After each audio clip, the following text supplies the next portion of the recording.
우리는 지난 시간 제자들의 발을 씻기신 예수님의 가슴 시린 사랑을 함께 묵상했습니다. 유월절 전 이제 곧 자신이 이 세상을 떠나 아버지께로 돌아가실 때가 이른 줄 아셨던 주님은 세상에 있는 자기 사람들을 사랑하시되 끝까지 사랑하셨습니다. 그 끝없는 사랑의 구체적인 표현이 바로 허리에 수건을 두르시고 먼지 묻은 제자들의 발을 하나하나 씻어주신 그 사건이었습니다.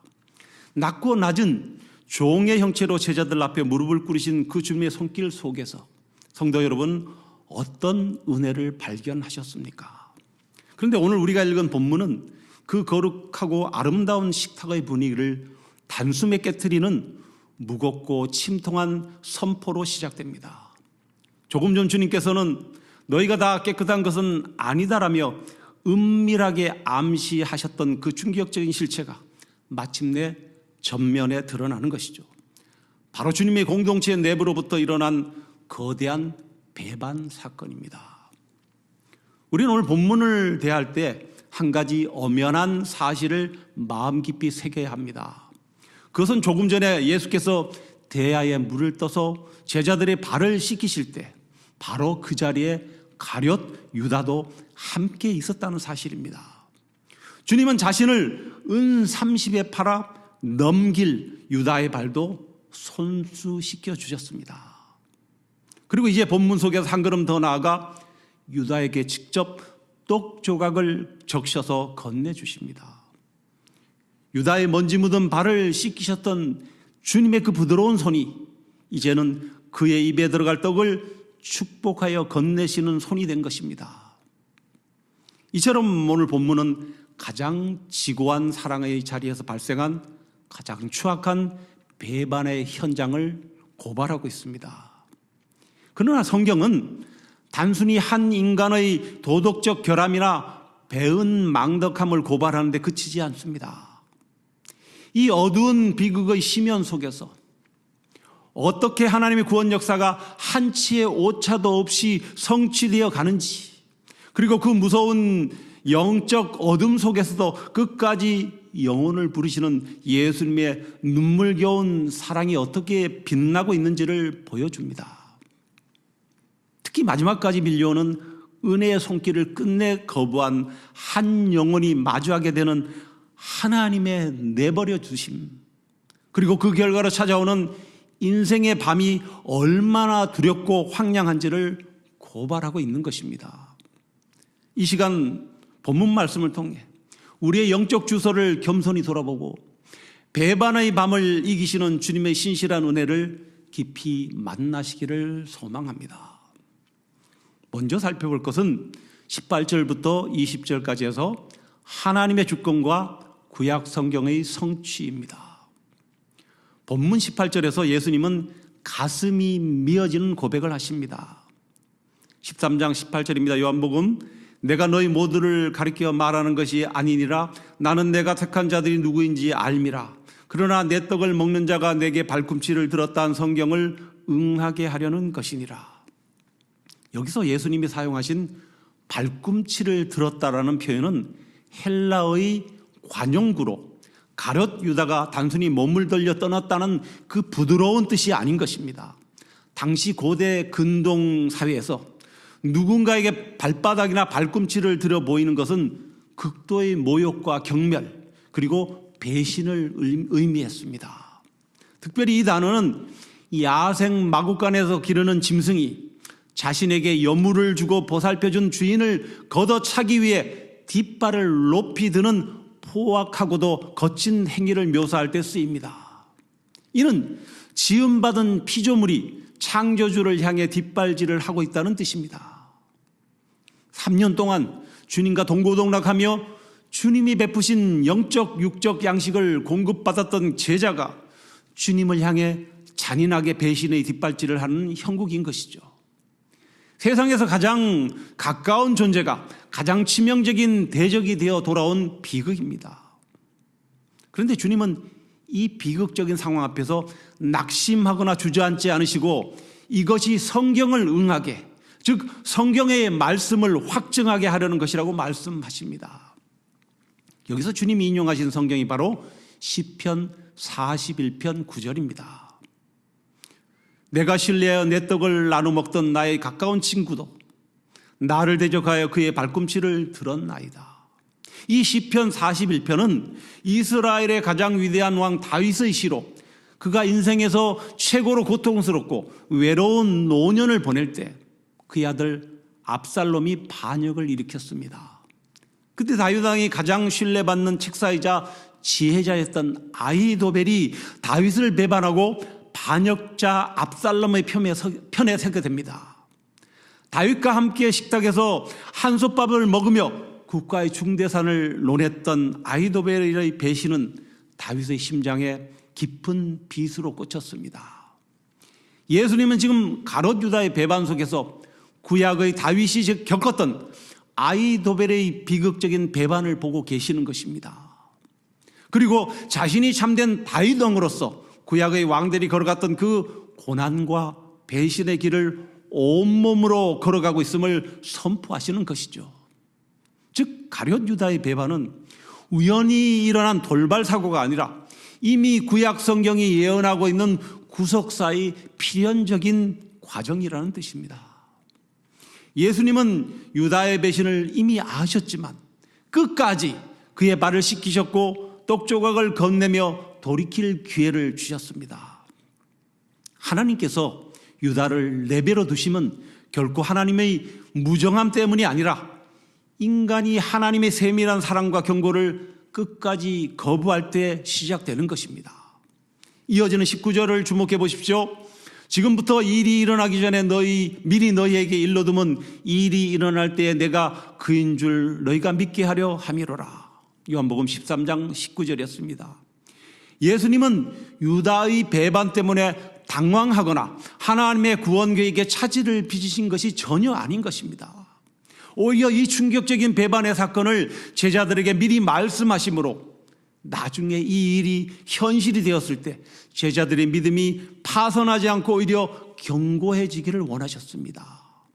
이는 인간의 눈으로 볼 때는 제자에게 속아 배신당하고 비참하게 죄수로 끌려가는 무력한 패배자처럼 보이겠지만 실상은 이 어둠의 상황을 미리 아시고 구약 성경의 예언대로 한치 오차도 없이 움직이시는 역사의 주권자, 즉 하나님 자신이심을 제자들에게 믿게 하려는 의도였습니다. 성도 여러분, 하나님의 내버려 두심은 자리에 이르기 전에, 하나님의 내버려 두심의 자리에 이르기 전에 끊임없이 내 마음을 두드리는 주님의 속삭임과 경고를 들을 수 있어야 합니다.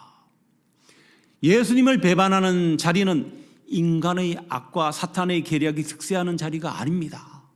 오히려 인간의 가장 추악한 악 속에서도 하나님의 절대적인 주권과 성경의 신실하심이 완벽하게 증명되는 자리임을 믿으시기 바랍니다. 두 번째로 살펴볼 것은 21절부터 25절까지 해서 유다를 향한 예수님의 애통함입니다. 유다를 향한 예수님의 애통함. 21절에 이르러 본문은 예수님의 깊은 내면의 감정을 아주 생생하게 묘사합니다. 13장 21절입니다. 예수께서 이 말씀을 하시고 심령이 괴로워 증언하여 이르시되 내가 진실로 진실로 너희에게 이르노니 너희 중 하나가 나를 팔리라 하시니. 여기서 괴로워에 해당하는 헬라어 동사 에타라크테는 그 원형이 타리소이며 이는 잔잔하던 바다에 거센 폭풍이 불어와 물결이 거칠게 요동치고 뒤흔들리는 상태를 의미합니다. 이 단어는 우리가 앞서서 살펴본 적이 있습니다만 요한복음 11장 33절에서 예수께서 죽음의 권세에 사로잡힌 인간들을 보며 비통해 하실 때 그 비통하다의 단어에 해당하는 것이고, 그리고 12장 27절에서 십자가의 잔을 앞에 두고 지금 내 마음이 괴로우니 무슨 말을 하리요. 여기서 괴로우니에 해당하는 단어가 바로 이 타리소인데 통곡하며 기도하실 때 사용되었습니다. 예수님은 완전한 신성을 가지신 분이셨지만 동시에 우리와 똑같은 감정과 아픔을 느끼시는 완전한 인간이셨기에 3년 동안 사랑을 쏟았던 제자의 배신 앞에서 심령이 찢어지는 듯한 정신적, 영적 고통을 느끼셨던 것입니다. 그러나 성도 여러분, 이 주님의 괴로움은 단순히 배신감에서 오는 인간적인 분노가 아닙니다. 그것은 자신을 팔아넘김으로 영원한 파멸과 멸망의 길로 걸어 들어가는 유다의 영혼을 바라보시는 그 목자의 애통함이었고, 멸망할 영혼을 향해 찢어지는 마음으로 마지막까지 은밀하게 그 회개의 기회를 주시는 주님의 안타까운 눈물인 것이죠. 주님은 끝까지 유다를 은밀하게 보호하셨습니다. 만약 주님이 이 자리에서 큰 소리로 가룟 유다가 나를 팔 것이다, 저놈이 배신자다 라고 공개적으로 폭로하셨다면, 성격이 불같았던 베드로나 좌우편 자리를 탐내던 야고보와 요한 같은 제자들이 그 자리에서 칼을 뽑거나 유다의 멱살을 잡고 가만두지 않았을 것입니다. 주님은 유다의 명예를 끝까지 지켜주시면서 다른 제자들은 알아채지 못하게 오직 유다의 양심만이 들을 수 있는 세밀하고 은밀한 음성으로 계속해서 경고하고 계시는 것입니다. 하지만 이 충격적인 선언 앞에서도 제자들의 반응은 영적으로 무지하기 짝이 없었습니다. 22절에 제자들은 서로 보며 누구를 가리켜 말씀하시는지 의심하고 수군거렸다고 합니다. 그들은 여전히 영적으로 어두웠고 주님의 마음이 왜 그토록 타들어가는지 그 분위기를 전혀 파악하지 못하고 있었습니다. 오늘 우리 역시 마찬가지입니다. 주님의 몸된 교회가 아파하고 내 이웃의 영혼이 가룟 유다처럼 파멸을 향해 걸어가고 있는데도 우리는 그저 저 사람은 왜 저러냐고 비판하고 수근거리는 영적 구경꾼으로 머물러 있지는 않은가 하는 것입니다. 주님이 흘리시는 눈물의 이유에는 관심이 없고 내 영적 유익과 호기심에만 몰두하고 있지 않은가 하는 것이죠. 이제 우리 기도가 바뀌기를 원합니다. 주님, 내 문제를 해결해 주세요라는 기도에만 머무는 것이 아니라, 주님, 오늘 주님의 마음을 타들어가게 하는 것은 무엇입니까? 오늘 주님이 눈물 흘리시는 그곳에 내 눈물도 있게 하옵소서라고 고백할 수 있기를 바랍니다. 세 번째로 살펴볼 것은 26절부터 30절까지 해서 하나님의 내버려 두심과 밤의 시작입니다. 요한이 주님의 가슴에 의지하여 조용히 묻습니다. 주여, 누구니이까? 그러자 예수님은 너무나도 충격적인 대답을 하십니다. 13장 26절입니다. 내가 떡 한 조각을 적셔다 주는 자가 그니라 하시고 곧 한 조각을 적셔서 가롯 시몬의 아들 유다에게 주시니. 성도 여러분, 고대 유대인들의 유월절 식사 자리에는 아주 독특하고 아름다운 문화가 있었습니다. 식사를 이끄는 그 호스트가, 주인이 식탁 위에 있는 떡 한 조각을 집어들고 포도주나 하로셋이라는 양념 소스에 그 떡을 적셔서 누군가 입에 직접 넣어주거나 건네주는 것입니다. 이 행위는 그 식탁에 참여한 사람들 중 내가 가장 사랑하고 존경하는 주인공에게 베푸는 최고의 호의와 칭찬의 표시였습니다. 주님은 지금 자신을 은30에 팔아넘기려는 추악한 배신자에게 분노의 매질을 하거나 식탁 밖으로 쫓아내시는 대신에 당신이 줄 수 있는 최고의 존경과 사랑의 표현으로 떡 조각을 적셔 유다에게 건네고 계시는 것이죠. 이것은 가롯 유다 인생에 주어지는 메시아의 마지막 은혜의 기회였습니다. 유다야, 내가 오늘 밤 나를 팔려고 대제사장들과 결탁한 것을 내가 다 알고 있단다. 그러나 나는 여전히 너를 내 식탁의 주인공으로 대우하고 있으며 내 사랑하는 제자로 여기고 있다. 그러니 유다야, 지금이라도 그 마음을 멈추고 내 구원의 품으로 돌아오지 않겠니? 라고 하시는 주님의 그 피맺힌 무언의 외침이었습니다. 주님은 조금 전 유다의 발을 씻기신 것에 이어 이제는 유다의 입에 친히 그 사랑의 떡을 넣어주시며 그의 굳어버린 마음의 빗장을 눈물로 두드리셨습니다. 그러나 결과는 너무나 참혹하고 비극적이었습니다. 27절을 보십시오. 조각을 받은 후 곧 사탄이 그 속에 들어간지라. 이에 예수께서 유다에게 이르시되 내가 하는 일을 속히 하라 하시니. 유다는 주님이 주신 최고의 사랑의 떡 조각을 손에 받으면서도 그 심령 속에 요동치는 탐욕과 완악함을 끝내 꺾지 않았습니다. 주님의 눈빛과 마주쳤을 때, 그의 발을 닦아주셨던 주님의 수건을 보았을 때 그는 돌이켜야만 했었습니다. 그러나 인간이 사랑을 사랑으로 반응하지 않고 은혜를 은혜로 받지 않고 끝까지 거부할 때 그 마음은 사탄이 둥지를 트는 가장 완벽한 안식처가 되고 마는 것이죠. 처음에는 사탄이 유다의 생각 속에 주님을 팔려는 악한 미끼를 던졌을 뿐입니다. 13장 2절에 마귀가 벌써 시몬의 아들 가룟 유다의 마음에 예수를 팔려는 생각을 넣었더라. 그때 유다가 말씀으로 대적하고 거부했어야 했는데 이 생각을 내면에 품고 키우더니 마침내 주님의 마지막 사랑의 떡 조각마저 거절해버리자 사탄이 아예 그의 인격과 의지와 영혼을 완전히 장악해버릴 것입니다. 사탄이 들어가자 예수님은 엄숙하게 말씀하십니다. 내가 하는 일을 속히 하라. 성도 여러분, 이 말씀은 유다의 죄를 용인하시는 무책임한 말씀이 아니라 성경에 기록된 가장 무서운 형태의 심판인 간섭의 초래이자 내버려 두심, 즉 영적 유기를 말하는 것입니다. 로마서 1장에서 사도 바울은 이 하나님의 내버려 두심을 세 단계로 말하고 있습니다.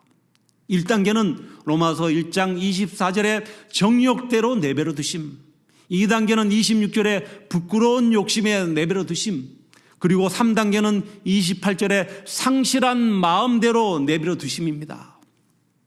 바울의 이 선포처럼 인간이 끝까지 하나님의 진리를 거부하고 고집을 피울 때 하나님이 내리시는 가장 무서운 심판은 번개를 치시는 것이 아니라 그 상실한 마음대로 내버려 두사 합당하지 못한 일을 하게 하시는 것입니다. 유다는 이제 은혜의 한계선, 돌이킬 수 없는 영적인 선을 넘어버렸습니다. 이는 우리 역시 내 뜻대로, 내 고집대로 일이 제재 없이 술술 풀리는 것이 축복이 아니라 도리어 가량 어려운 또 두려운 영적 위기일 수 있음을 경고하는 것입니다. 그리고 오늘 본문의 가장 엄숙하고도 비장한 결론이 30절에 등장합니다. 30절입니다. 유다가 그 조각을 받고 곧 나가니 밤이러라.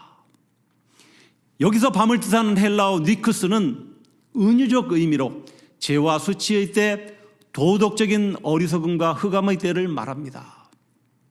사도 요한은 단순히 시간적 배경이 어두워졌다는 1차원적인 이야기를 하는 것이 아닙니다. 요한복음 전체를 관통하는 신학적 주제는 빛과 어둠의 대결입니다. 빛은 이 땅에 생명으로 오신 예수 그리스도를 상징하고 어둠과 밤은 예수님을 떠난 죄악된 세상, 심판과 저주, 파멸의 상태를 상징합니다. 유다는 지금 참빛이신 예수 그리스도가 계신 생명의 식탁, 은혜와 사랑이 흐르는 그 따뜻한 방을 제 발로 걸어 나갔습니다.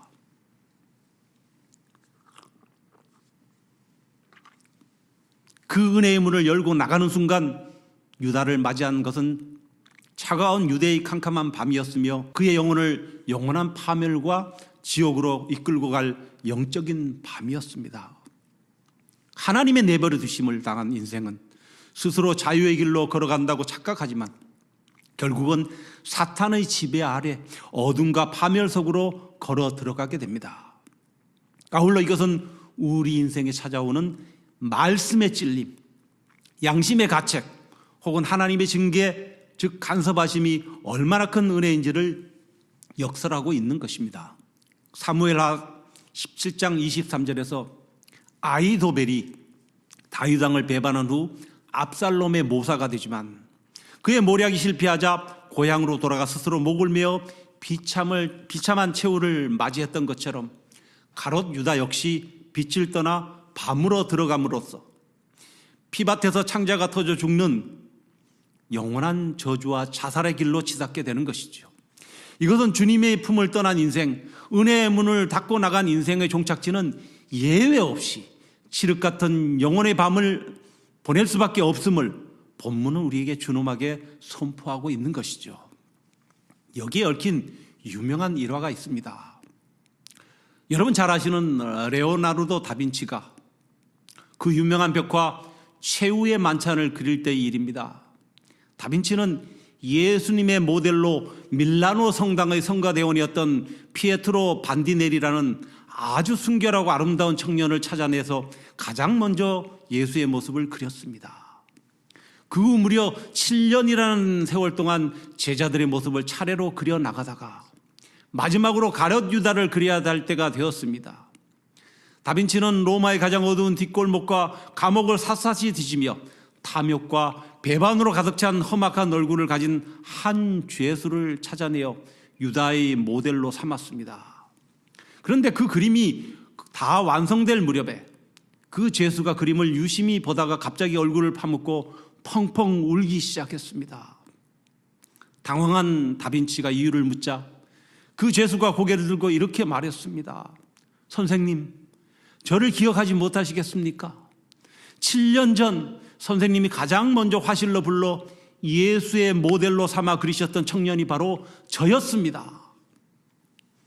순결했던 성가대 청년이 탐욕과 죄악에 찌들어 가롯 유다의 얼굴로 변해버린 이 가슴 아픈 역사는 오늘날 주님의 은혜의 자리에 머물면서도 영적으로 깨어있지 않으면 우리 중 누구나 가롯 유다의 자리로 떨어질 수 있음을 보여주는 엄중한 경고입니다. 마지막으로 우리는 유다의 자리에 있지 않은가 하는 것입니다. 성도 여러분, 오늘 본문에 등장하는 가롯 유다의 비극적인 모습을 보면서 우리는 너무나 쉽게 그를 향해 손가락질하곤 합니다. 그러나 오늘 성령께서 이 요한복음의 말씀을 통해 진정으로 비추시고자 하시는 거울은 2000년 전의 가롯 유다가 아니라 바로 오늘 이 자리에 앉아 예배드리고 있는 우리 자신인 것입니다. 우리는 과연 가롯 유다와 얼마나 다릅니까? 유다가 예수님을 배반했던 근본적인 영적 원인이 무엇입니까? 그것은 돈 몇 푼 때문이 아니었습니다.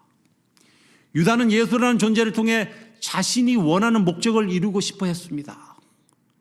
유다는 예수님이 로마의 압제로부터 유대 민족을 해방시키고 강력한 지상왕국을 건설할 정치적, 군사적 메시아라고 믿었습니다. 그렇게 주님이 왕이 되실 때 자신도 주님의 좌우편에 앉아 세상 권세를 누리고 탐욕을 채우겠다는 야망을 품고 3년 동안 주님을 따랐던 것입니다. 그러나 식탁에 앉으신 예수님은 자꾸 비참한 죽음을 말씀하시고 십자가 고난의 길을 가겠다고 하십니다.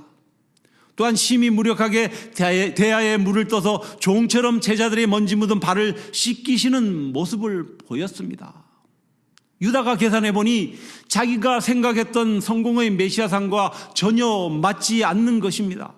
내 야망을 채워주지 못할 무력한 메시아라면 차라리 돈이라도 챙기는 것이 낫겠다는 판단이 서자 주님을 은 30에 팔아넘긴 것이죠. 즉 자신의 욕망과 성공을 위해 예수님을 철저히 이용하려 했던 것, 그것이 바로 가룟 유다의 신앙의 본질이었습니다. 오늘날 수많은 그리스도인들이 바로 이 유다의 영적 위기 속에 살아가고 있습니다. 우리는 과연 예수 그리스도를 나의 진정한 주님으로 모시고 그분의 뜻에 내 삶을 온전히 복종시키고 있습니까? 아니면 내 야망과 내 자녀의 성공, 내 사업의 번창과 내 마음에 드는 평안을 얻기 위해 예수님을 하나의 유용한 종교적 수단으로 이용하고 있지는 않습니까? 내가 원하는 대로 기도 응답이 시원하게 이루어지지 않을 때, 내 삶에 이해할 수 없는 고난이 찾아오고 자기를 부인하고 자기 십자가를 지라는 좁은 길의 말씀이 요구될 때 우리는 너무나 쉽게 주님의 손을 놓고 내 욕망이 이끄는 대로 세상의 밤을 향해 걸어 나가지 않느냐는 것입니다. 근대의 위대한 설교자였던 찰스 스펠전 목사님이 하루는 자신의 서재에서 고개를 숙이고 하염없이 눈물을 흘리고 있었습니다. 외출했다가 돌아온 사모님이 그 모습을 보고 깜짝 놀라 목사님께 달려갔습니다. 여보, 무슨 슬픈 일이나 낙심되는 일이라도 있으신가요? 왜 이렇게 서럽게 우시나요? 그때 스펄전 목사님이 고개를 천천히 저으며 눈물을 닦고 이렇게 대답했다고 합니다. 여보, 내 마음이 너무나 아파서 울고 있습니다. 오늘 아침 내가 서지에 앉아 예수 그리스도의 십자가 복음을 깊이 묵상하고 그분의 피 흘리신 고난을 생각하는데 이상하게도 내 마음에 아무런 감동이 없고 눈물이 메말라 있는 나 자신을 발견했습니다. 주님이 그 거대한 사랑의 말씀을 대하면서도 내 마음이 이토록 무덤덤하고 차갑다니, 내 마음이 가롯 유다처럼 완악해진 것 같아 그것이 너무나 두렵고 괴로워 울고 있습니다. 이는 위대한 사람, 하나님의 사람이라 할지라도 영적으로 깨어있지 않으면 은혜에 무뎌지고 심령이 차가워져 유다가 예수님을 떠나간 밤으로 걸어갈 수 있음을 고백한 두려운 성찰입니다. 성도 여러분, 이 주님의 신실한 사랑 앞에 나의 고집과 탐욕의 우상을 내려놓고 빛 대신 주님의 식탁에 끝까지 머물러야 하지 않겠습니까? 이제 말씀을 맺겠습니다. 오늘 우리가 마주한 본문 말씀은 가롯 유다가 주님의 식탁을 배신하고 떠나 칠흑 같은 어둠, 즉 밤으로 걸어나가는 비극으로 막을 내립니다. 그러나 성도 여러분, 눈을 들어 영적인 세계를 바라보십시오. 유다가 문을 열고 나간 그 밤은 결코 사탄이 승리한 밤이 아닙니다. 유다가 어둠 속으로 나간 바로 그 시간부터 잠자는 인류를 죄와 사망에서 구원하기 위한 예수 그리스도의 위대한 십자가의 시계는 본격적으로 거침없이 움직이기 시작했습니다. 인간의 잔인한 배반과 사탄의 악한 계략마저도 온 인류를 구원하시려는 하나님의 그 거대하고 웅장한 구원 드라마의 소품으로 사용될 뿐이었습니다. 하나님의 통치는 단 한 번도 중단된 적이 없으며 우리 주님의 사랑은 인간이 배반한 밤보다 훨씬 더 강하십니다. 이제 우리에게 엄숙한 선택의 과제가 남았습니다. 우리는 주님이 건네시는 은혜의 떡조각을 받고도 내 욕망을 채우기 위해 주님의 문을 열고 밤으로 나가는 유다의 길을 걷겠습니까? 아니면 비록 두려움에 주님을 3번이나 부인하는 처절한 실수를 범할지라도 다시금 가슴을 치며 통곡하고 빛 대신 주님께로 돌이켰던 그 베드로처럼 끝까지 은혜의 보좌 앞에 머무시겠습니까? 성도 여러분, 죄를 지어도 아무런 징계가 없고 내 고집대로 사는데도 삶이 평안하십니까? 그것은 복이 아니라 하나님의 내버려 두심이라는 영적 밤이 시작되었다는 신호일 수 있습니다. 반대로 지금 죄 가운데 찔림이 있고 삶에 간섭하시는 하나님의 손길이 느껴진다면 당신은 여전히 주님의 빛 가운데 있는 것입니다. 그 손을 붙잡고 인생의 밤이 오기 전에 돌이키십시오. 아울러 오직 빛 대신 주님의 사랑 안에 든든히 거하십시오. 그리하여 이 어두운 세상 속에 그리스도의 영광스러운 빛을 신실하게 비추는 거룩한 빛의 자녀들로 모두 승리하시기를 주님의 이름으로 간절히 축원합니다.